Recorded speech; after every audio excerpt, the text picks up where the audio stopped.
Guys, আসসালামু আলাইকুম, welcome to my new blog. ফ্রেন্ডের ইনভাইটেশনে চলে গিয়েছিলাম প্রকৃতির মাঝে এবং খোলা আকাশের নিচে ইফতার পার্টি করার জন্য জাহাঙ্গীরনগর ইউনিভার্সিটিতে।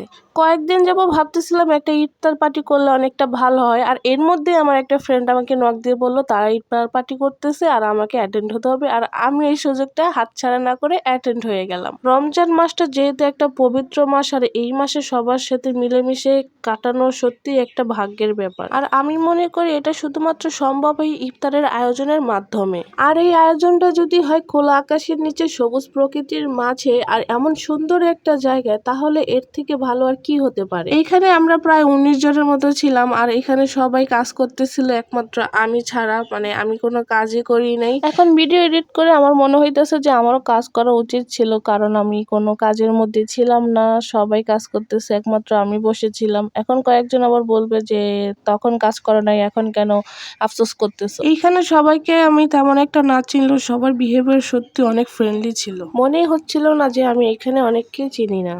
আর এইখানে সবাই মিলে আমরা অনেক অনেক পিকচার তুললাম, ভিডিও নিলাম। মাশাআল্লাহ, সবাইকে অনেক অনেক সুন্দর লাগতেছিল। আপনারা অবশ্যই মাশাআল্লাহ বলবেন।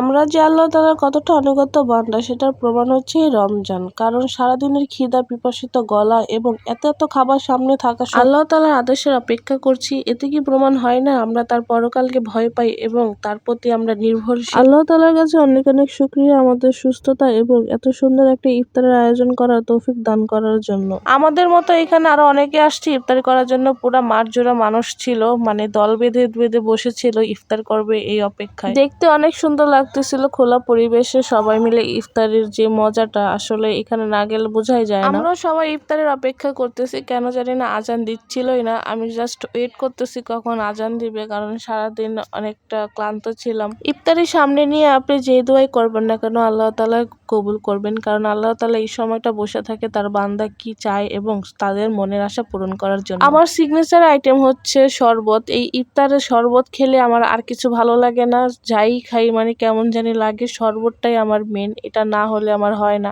যাই হোক, শরবতটা কিন্তু অনেক মজা ছিল, যে বানাইছে তাকে অনেক অনেক ধন্যবাদ, কারণ এটা আমি অনেক লাইক করি। আর বিশেষ করে ধন্যবাদ জানাবো আমিরুল ইসলামকে, কারণ উনি আমাকে ইনভাইটটা করছে। সো এখানে আজান দিয়ে ফেলছে, আমরা সবাই ইফতারি করা শুরু করে দিয়েছি। আমাদের জন্য সবাই দোয়া করবেন। আজকের ভিডিওটা এই পর্যন্ত, সবাই ভালো থাকবেন, আল্লাহ হাফেজ, টাটা।